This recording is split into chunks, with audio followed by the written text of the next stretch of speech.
Bon, bonjour à tous. Nous allons commencer l'atelier.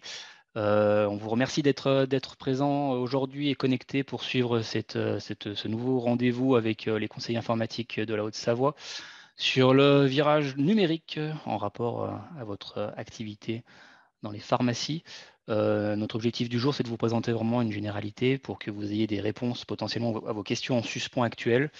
Et nous aurons des visites sur place pour venir vous voir au courant premier trimestre 2023, donc pour continuer sur cette démarche-là et vous présenter les choses.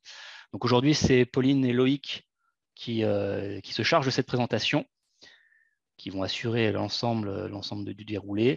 Je vous informe que c'est enregistré pour pouvoir le répercuter à ceux qui n'ont pas pu se connecter aujourd'hui et que si vous avez des questions au fur et à mesure de la présentation, n'hésitez pas à utiliser l'outil Q&R qui est disponible en bas de l'affichage Zoom et que ça nous permettra de répondre à la fin de la présentation sur le temps d'échange à toutes vos interrogations.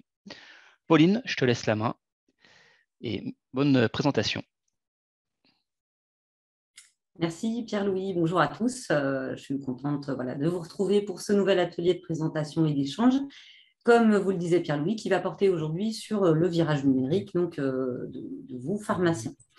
Donc, au sommaire de cet atelier, dans un premier temps, je vous ferai une présentation de tout ce qui tourne autour du Ségur numérique.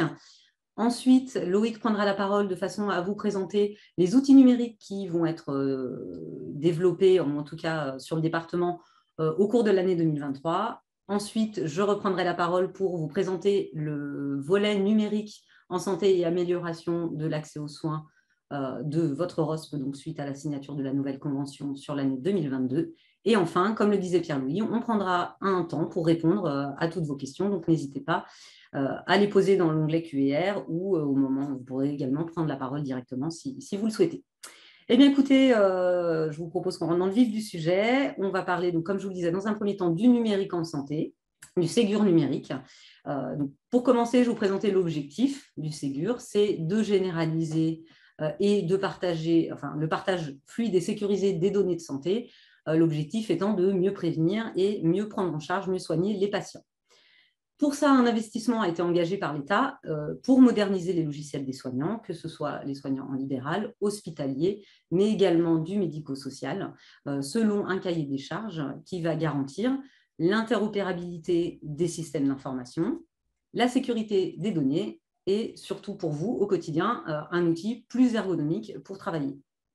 Pour ce qui vous concerne, vous, la première vague du Ségur numérique va vous permettre donc la consultation de documents de santé directement depuis votre LGO pour les documents que vous aurez reçus par le biais de votre messagerie sécurisée de santé ou en les récupérant directement depuis votre logiciel sur le DMP de vos patients. Une portabilité également incluse dans votre logiciel de gestion d'officine, de façon à vous permettre de récupérer plus facilement les données de santé de vos patients, notamment si vous changez de logiciel de gestion d'officine, vous pourrez depuis ce nouveau logiciel aller récupérer les données de santé sur l'espace santé de vos patients. Vous allez également pouvoir produire des documents de santé. Pour la première vague, donc les documents qui ont été typés, c'est le compte-rendu d'entretien pharmaceutique, le bilan partagé de médication et enfin la note de vaccination.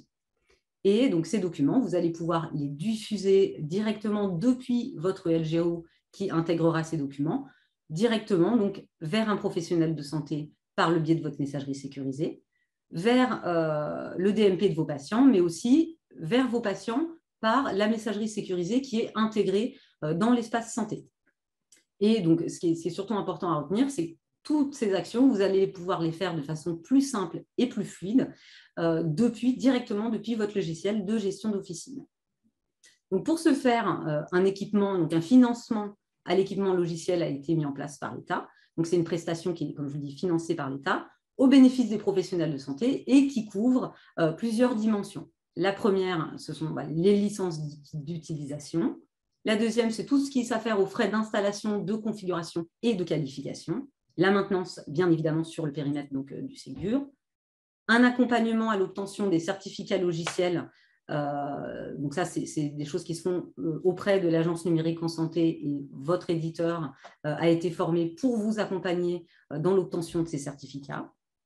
le suivi évidemment du projet et la livraison de la documentation, mais enfin et surtout pour vous, la formation, votre formation sur la nouvelle version de votre logiciel. Donc tout ça, ce sont des prestations qui sont incluses dans le Ségur.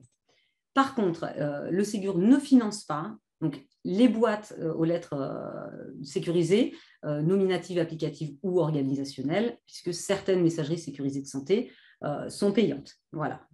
Vous, alors, en règle générale, c'est vrai que pas mal sur le département, on a mis en place Mon Sisra. C'est une solution qui est gratuite. Hein.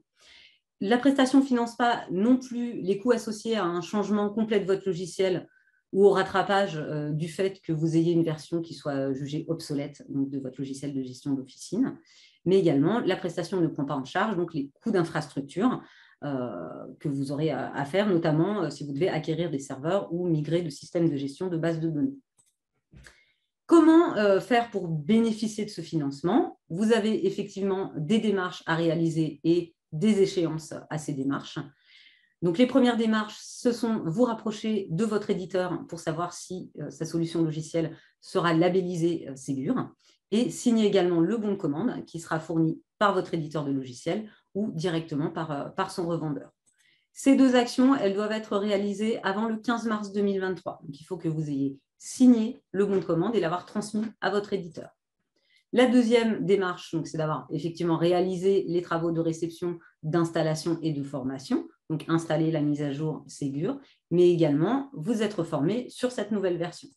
Et ça, la date butoir, c'est le 28 avril 2023, donc il faudra avoir effectué toutes ces actions. Votre éditeur devra vous faire signer donc un document qui s'appelle vérification d'aptitude, c'est-à-dire que votre éditeur doit faire remonter à l'État que le logiciel qu'il a installé dans votre structure est opérationnel et donc vous aurez un document à signer pour l'attester. Par contre, j'attire effectivement votre attention sur le délai qui est quand même assez court entre les deux échéances, puisqu'il y en a une au 15 mars et la deuxième au 28 avril. Donc voilà, c'est pour ça qu'on prend un petit peu les devants et qu'on vous invite déjà à contacter vos éditeurs pour mettre toutes ces démarches en place. On en a fini pour le Ségur. Je vais passer la parole à Loïc qui va vous présenter les outils numériques que nous allons être amenés à développer sur l'année 2023, en tout cas à partir de 2023. Oui, bonjour à tous. Voilà, je vais vous parler en fait des outils numériques à venir, donc qui sont bien sûr qui font écho en fait au Ségur, hein. Donc, le premier outil, c'est l'identité nationale de santé. Alors, l'identité nationale de santé, ça permet à chaque usager en fait d'être identifié, mais de la même façon par tous les acteurs en fait qui le prennent en charge, donc, que ce soit dans le secteur sanitaire comme dans le médico-social. À terme, donc toutes les solutions, en tout cas des professionnels de santé, doivent référencer les données avec cette INS. Donc, elle permet donc de fiabiliser donc l'identification numérique de chaque usager, de lutter contre les événements indésirables en rapport avec des erreurs d'identification, donc par exemple de ne pas mettre des documents qui ne concernent pas la personne, hein, tout simplement, et de faciliter donc l'échange et le partage des données de santé donc entre les acteurs concernés. Donc le but vraiment, c'est de contribuer à la qualité de la prise en charge et à la sécurité des soins. Pour ce sujet, puisqu'en fait, l'identité nationale de santé, c'est vraiment quelque chose qui est incontournable dans votre logiciel quand vous aurez la version Ségur.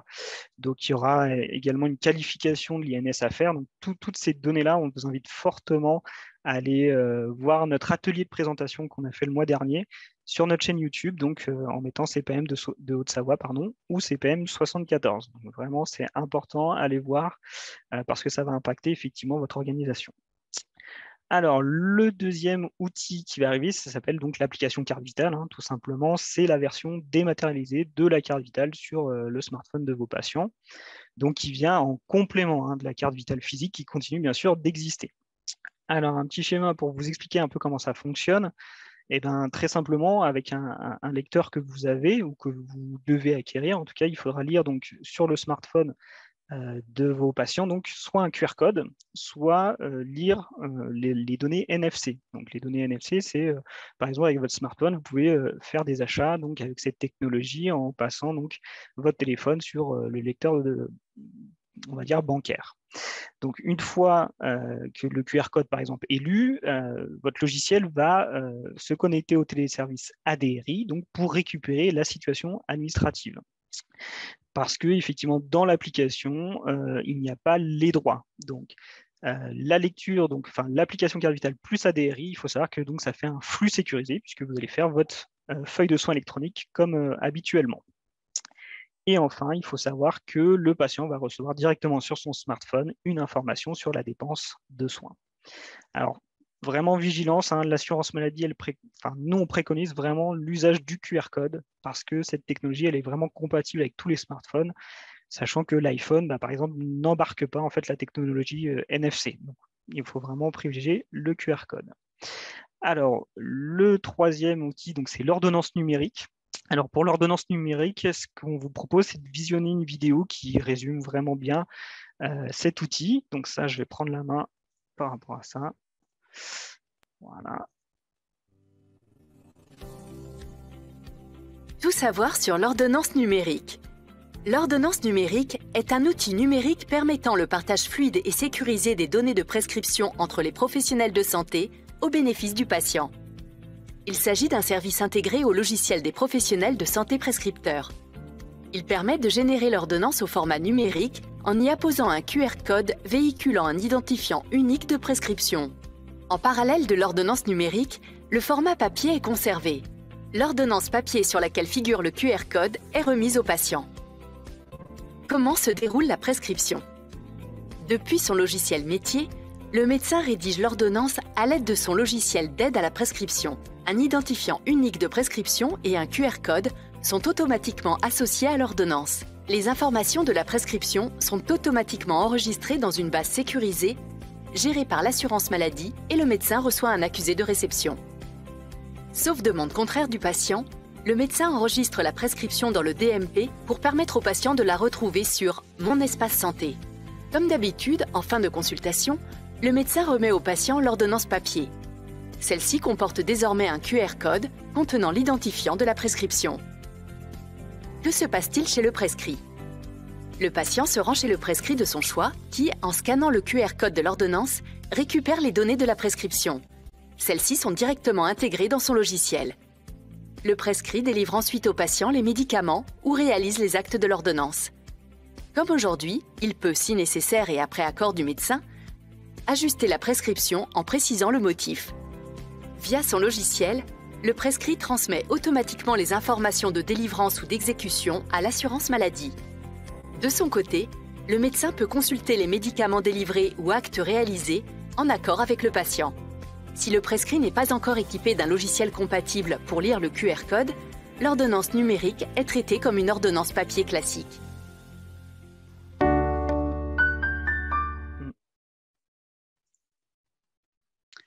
Alors voilà donc pour cette petite vidéo qui explique vraiment le processus de l'ordonnance numérique. Alors quels sont les atouts? Alors il y a donc un échange facilité entre professionnels de santé. Donc comme on l'a vu, le médecin peut savoir si l'ordonnance a été effectivement délivrée ou exécutée. Il y a une authenticité garantie puisque ça évite forcément les fausses ordonnances. Les prescriptions sont fiabilisées puisque le médecin utilise un logiciel d'aide à la prescription qui permet de renforcer la lutte contre la iatrogénie. Il y a un accès simplifié aux ordonnances puisqu'effectivement l'ordonnance est postée sur le dossier médical de Mon Espace Santé des patients qui pourront bien sûr vous montrer le QR code via leur smartphone. Et enfin, ça simplifie les démarches puisque vous n'aurez plus à utiliser le module SCORE, tout simplement, pour envoyer les ordonnances. Voilà, écoute Pauline, je te laisse la main pour la suite. Merci beaucoup Loïc. Je reprends effectivement la parole. Donc voilà, comme vous pouvez le voir sur l'année 2023, ou en tout cas dans les mois à venir, on va avoir beaucoup de choses à vous présenter. Il va y avoir effectivement, c'est là qu'on prend la dimension du virage numérique. Il y a effectivement plein de nouvelles choses qui vont se mettre en place. De mon côté, on va revenir un petit peu plus sur un domaine conventionnel, suite à la signature de la nouvelle convention en 2022. Je vais vous présenter le volet numérique, le volet du développement numérique en santé et de l'amélioration de l'accès aux soins, qui est un volet de votre ROSP et qui remplace ce qui était actuellement en place, qui était le volet qualité de service de l'officine. Donc, les objectifs de la ROSP numérique et accès aux soins, c'est développer et pérenniser la modernisation des échanges, par le soutien donc, de la dynamique qu'on a enclenchée en matière de dématérialisation et de simplification des échanges avec l'assurance maladie, par l'incitation faite aux assurés de procéder à l'actualisation de leur carte vitale. Donc ça, c'était déjà un enjeu sur la convention précédente et en tout cas sur le volet ROSP qui vous concernait pour la carte vitale. Et par la promotion et le déploiement d'outils, donc facilitant et sécurisant les échanges, donc que ce soit entre professionnels de santé, mais également avec les patients, pour améliorer aussi la coordination pluriprofessionnelle. Donc ça passe par le biais du logiciel d'aide à la dispensation, donc dans les temps à venir, le dossier médical partagé, la messagerie sécurisée de santé et donc sur l'année prochaine, notamment fortement, le déploiement de l'ordonnance numérique. Et l'amélioration aussi de la qualité de facturation, qui est un enjeu fort. Et enfin, le deuxième gros objectif, c'est améliorer l'accès aux soins des patients grâce à la téléconsultation, comme ça a déjà été impulsé depuis quelques temps, mais également en renforçant vos missions de pharmacien envers les patients. La nouveauté également pour ce qui concerne ce volet de la ROSP, c'est la notion d'indicateur socle, c'est-à-dire que jusqu'à présent, vous aviez des indicateurs sur objectif. Maintenant, sont inclus dans votre ROSP ce qu'on appelle un indicateur socle. C'est un indicateur, s'il n'est pas atteint, il neutralise toute la rémunération du volet. Donc, il est important que ces indicateurs-là soient atteints pour vous permettre de toucher la rémunération. Donc, dès cette année, en 2022, les indicateurs socles sont participer à un exercice coordonné, ne pas avoir été condamné pour fraude donc sur l'année de référence, ça sera sur l'année 2021, et disposer d'un logiciel d'aide à la dispensation certifié par l'HAS. Pour cette année, on sait d'ores et déjà que, en tout cas, l'indicateur disposer d'un LAD certifié HAS est neutralisé puisque vous n'avez pas une offre sur le marché qui vous permet de faire un choix entre les différents logiciels. Je vous donne également pour ces indicateurs SOC de cette année la définition qui nous a été donnée par la Caisse nationale sur ce qui remplit l'indicateur participer à un exercice coordonné. Donc, je vous le lis à voix haute, c'est participation à une équipe de soins primaires ou à une maison de santé pluriprofessionnelle ou à une communauté professionnelle territoriale de santé ou en tout cas à toute autre forme de coordination pluriprofessionnelle capable d'apporter une réponse de proximité aux besoins de prise en charge des patients. Voilà, ça c'est la définition qui nous a été donnée par le national. Je pense que d'ici quelques semaines, on devrait avoir des précisions sur la définition vraiment précise de cet indicateur et on sera amené de toute façon, vous aurez des communications si on a des précisions là-dessus. Pour l'année 2023, il y aura des indicateurs socles qui viendront se rajouter. L'un, le principal, étant de disposer du coup d'un logiciel qui soit labellisé Ségur, qui soit référencé Ségur. Voilà, donc ça, c'est un indicateur socle qui s'ajoutera en 2023. Et vous aurez en 2024 un indicateur socle qui se rajoutera et qui est l'utilisation de l'ordonnance numérique pour 70% des délivrances sur prescription réalisées par un professionnel de santé exerçant en ville. Voilà, bon, c'était l'année prochaine qu'on va déployer l'ordonnance numérique. Donc là, je vous présente un indicateur socle pour dans 2 ans. Évidemment, tout ça est peut-être amené à bouger en fonction de l'avancement du déploiement de l'ordonnance numérique sur le département. L'indicateur, donc vous avez toujours vos indicateurs sur objectif. Donc à compter de 2022, il y a la reprise d'indicateurs que vous connaissez déjà, comme par exemple le taux de feuilles de soins électroniques transmis en sécurisé, donc en sésame vital.